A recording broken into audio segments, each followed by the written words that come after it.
السلام علیکم، آپ دیکھ رہے ہیں کے نیوز ایچ ڈی۔ میں ہوں قدسیہ شوکت۔ خبر شامل کرتے ہیں ساہیوال سے۔ ساہیوال میں جگہ جگہ گندگی کے ڈھیر، جگہ جگہ سیوریج کے گندے پانی کی وجہ سے ڈینگی پھیلنے کا خطرہ۔ اس حوالے سے رپورٹ کریں گے ہمارے نمائندے علی حسن قصوری۔ تو پوچھتے ہیں ان سے کہ ان کو کیا مشکلات کا سامنا ہے۔ جی السلام علیکم۔ وعلیکم السلام بھائی جان، ادھر سے جب گاڑی گزرتی تو یہ روڈ ٹوٹے کی وجہ سے روڈیں جو ہم کو ادھر لگتے ہیں اور ہمارا نقصان ہوتا ہے۔ بھائی جان یہ جگہ جو ہے کتنا عرصہ ہو گیا اس کو؟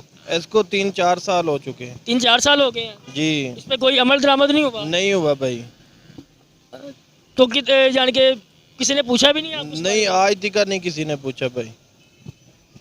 جی یہ میں بھائی جی السلام علیکم۔ وعلیکم السلام۔ بھائی آپ کا کیا کام ہے؟ فروٹ کا تو آپ نے اس جو سڑک ہے اس کے حوالے سے کوئی انتظامیہ کو نہیں درخواست دی؟ انتظامیہ کو سب کو کہا ہے پر کوئی عمل ہی نہیں کرتا، آتا ہی نہیں ہے کوئی۔ 3-4 سال ہو چکے ہیں، یہ دیکھیں سڑک آپ خود دیکھ لیں گے کیسی ہے، کوئی عمل ہی نہیں کرتا۔ جب گاڑی گزرتی ہے تو سمجھ لیں بٹا بہت سپیڈ سے آتا ہے، تو دیکھیں نا ہم دکانداری کیا کریں، اتنی سپیڈ سے بٹا آتا ہے کسی سام پہ بھی لگ سکتا ہے۔ تو دیکھیں آپ خود دیکھ لیں گے کیسی سڑک ہے، کوئی آتا ہی نہیں ہے، کسی کو سمجھ ہی نہیں لگتی۔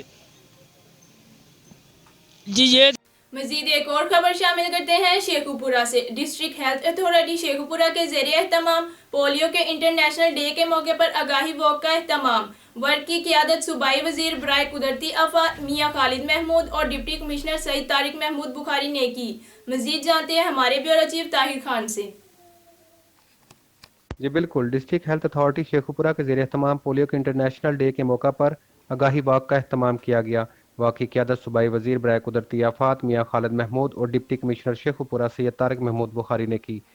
واک ضلع کونسل سے شروع ہو کر چھتری چوک پر اختتام پذیر ہوئی۔ واک کے شرکاء نے ہاتھ میں پلے کارڈ اور بینر اٹھا رکھے تھے۔ صوبائی وزیر برائے قدرتی آفات میاں خالد محمود نے کہا، ضلع شیخو پورہ میں 2014 کے بعد پولیو کا کوئی مریض سامنے نہیں آیا۔ اس موقع پر انہوں نے کہا، پاکستان میں پولیو کا خاتمہ حکومت پاکستان کی اولین ترجیح ہے اور بعض عناصر پولیو کی میڈیسن کے متعلق غلط انفارمیشن پھیلاتے ہیں جن کا خاتمہ کرنا ہوگا۔ اس موقع پر ڈی سی شیخو پورہ نے خطاب کرتے ہوئے کہا، بدقسمتی سے پاکستان آج بھی ان ممالک میں شامل ہے جن میں پولیو کا وائرس ابھی تک موجود ہے۔ اس موقع پر ڈی سی شیخو پورہ نے کہا، پولیو کے خاتمے کے لیے لوگوں میں شعور بیدار کرنا تاکہ اپنے بچوں کو مزوری سے بچایا جا سکے۔ لوگوں کو چاہیے کہ انسداد پولیو کی گھروں میں آنے والی ٹیموں سے مکمل تعاون کریں۔ جی